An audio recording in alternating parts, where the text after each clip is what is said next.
Welcome back to the program. This is Aging with Options. I'm speaking with Dr. Keith Knapp with Christian Care Communities. And Keith and I have been speaking about a number of topics and the changes in the healthcare horizon specific to seniors and opportunities that are available to seniors, and a lot of interesting developments and things to look forward to with the baby boomer generation up and coming, with 10,000 baby boomers turning 65 daily. Lots to look forward to. We have been speaking about opportunities for facilities and how the changes that are taking place there. But Keith, we talked about right before the last break, a lot of folks are choosing, of course, to stay at home and looking for more options to be able to better accommodate being able to stay in their own home. Right. Interesting. You mentioned a couple of different innovations there, but I know there's some other developments going on as well, and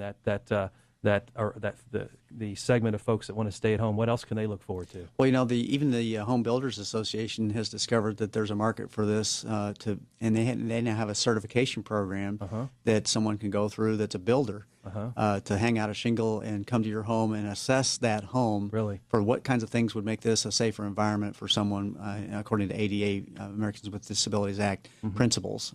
So that's a real positive trend, because before that you really had to rely on just common sense, what would be better. Right. And now there's a proactive, innovative method for getting that done, and we have a few of those here in the Louisville market. A lot of folks find that their current home just isn't necessarily suitable for their needs as they age and their needs become a little bit different. But when they learn with a little bit of reinvestment that they could in fact stay at the place they'd love to be able to stay, then that really makes that a plausible and safe option where it might not have otherwise been. I've gotten interested in sort of tracking what other communities are doing around the country to creatively address any of the things we've been talking about, and I'll just share a couple of those with you. In the Boston area, there's an outfit called Beacon Hill, and what they've done is they've taken the concept of the old farm co-op and they've turned it on services.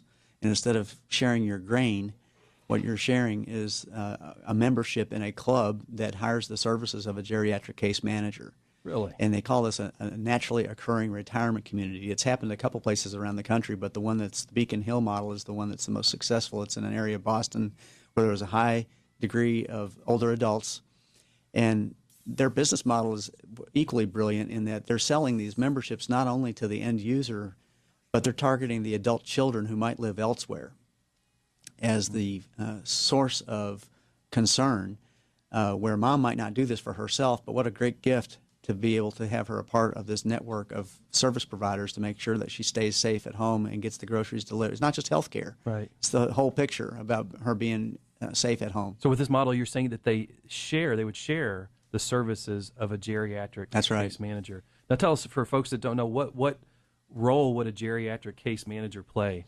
Well, it's like an air traffic controller, but instead of airplanes, it's services.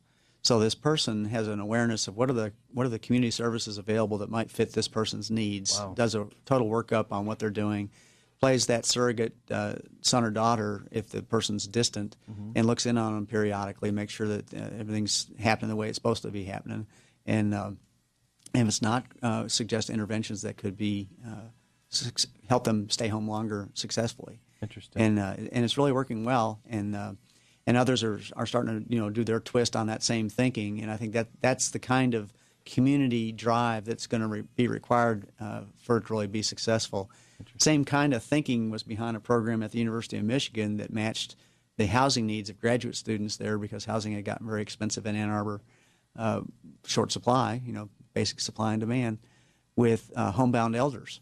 And so this was a faith community partnership with the University Housing Office, and they got some outside money to help coordinate it. And the brilliant part about it was no money was changing hands. So there was just social contracting, where a graduate student who had the need for a roof over her head was matched with a lady who might have otherwise had to go to assisted living or nursing home because she had some needs. And they weren't hired to be caregivers. They might get them to church on Sunday or contract to make sure the groceries were in their fridge, or get them to a medical appointment. So they weren't there to be caregivers. And that's a hugely successful program, and I think in university towns in particular that could be replicated with relative ease. And then the sharing of resources across funding streams has always been a fascination for me. We get so siloed. And in New Orleans, they had some success by taking the fleets that were parked in separate parking lots for the school system and the wheelchair-equipped needs for getting people to medical appointments, and blended those two in a way that instead of them having both the same idle time and active time, they integrated those two and saved a lot of dollars and was a lot more efficient. School buses, Yeah. not operating during the school day, Right. using those buses to transport seniors That's right. during the day. And I mean, how simple is that? But because they're in different departments funded by different monies, it Right. was a difficult thing to overcome. But that's very creative thinking. That's very creative. Well, lots of things to talk about, Keith, and I know we only got to a few of the topics that we could have covered relative to innovations taking place in the long-term care industry. But Keith, you're as an advocate and expert for older adults, you shared some great information, but you also wear a very important hat as president and chief executive officer of Christian Care Communities. Take a moment or two and tell us a little bit about Christian Care Communities. Oh, sure. I've got to tell you about what we do. We were created after the Civil War to take care of widows and orphans, in which there was plenty of new ones just minted. And so we've been around for over a century and a quarter and taking care of the old folks before old folks were cool. And with apologies to Barbara Mandrell. We have services in 8 cities around the Commonwealth. We're all here in Kentucky, and we serve about 2,200 people a year. Okay. And that's the full range of services: housing, assisted living, nursing home care, adult daycare. So most of the things we've talked about today. And our big emphasis going forward is really going to be to grow in the home and community-based services area, because as I indicated earlier, we can't build buildings fast enough to meet the need. So we're going to figure out new ways of delivering those kinds of supportive services with technology and in-home care and equipping families to be successful in meeting these elder care issues that they feel ill-prepared to do. Interesting. Gotcha. Now, with your group, Christian Care Communities, you also have great interest in promoting the spiritual well-being Yes, we do. of your residents as well. Tell me how you do that. Well, we at our locations have CPE, clinical pastoral education qualified chaplains. We consider the spiritual discipline on par with nursing and dining services and physical therapy and all the other disciplines. And as spiritual wellness is an important component on anybody's overall wellness picture. And although we grew out of the faith tradition of the Disciples of Christ and independent Christian churches, that only represents about 20% of our client base. And so what started out as a ministry to its own members has, over that 125 years, evolved into a ministry to the communities that we serve, regardless of faith tradition. Now, foremost in a lot of folks' minds as they're considering transitioning to a facility of some sort is cost. How does Christian Care Communities help structure a program and opportunities for seniors that's cost effective? Well, in addition to the levels of care menu that we were talking about earlier being a buffet now, we think it's important to have an array of services and what you can afford and what your funding stream is. So we're actually a not-for-profit agency that deserves its tax exemption. About 70% of our residents have some form of assistance from HUD or Medicaid or Medicare, Veterans Administration. We have a very high-end retirement community in Bowling Green.